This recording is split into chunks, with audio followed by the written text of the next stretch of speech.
35 rupees పెడితే కిరాణా shop లో పాల ప్యాకెట్ వస్తుందని మాత్రమే మనకు తెలుసు. అసలు ఆ పాలు ఎక్కడి నుంచి వస్తున్నాయి మీకు తెలుసా? ఇదేం పిచ్చి క్వశ్చన్.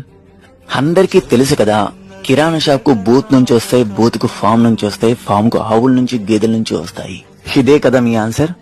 సరే, ఒక వీడియో చూపిస్తాను, చూడండి, మనం మళ్ళీ మాట్లాడదాం. కనబడుతున్న కథనం నిత్య జీవన సత్యమని భాగవత లీలల అంతరార్థం. జరుగుతున్నది జగన్నాటకం, జరుగుతున్నది జగన్నాటకం. మీరు చూసింది, మీరు అనుకున్నది, మీరు అనుకుంటున్నది నిజం. It's a chemical. ఈ కెమికల్ ని వాటర్ లో కలిపితే మీరు రోజు తాగే పాలు తయారవుతాయి.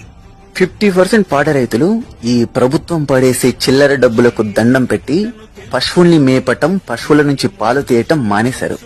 ఆఫ్టర్ ఆల్, పాడి రైతులు పశువుల పెంపకాన్ని ఆపితేనే మీరు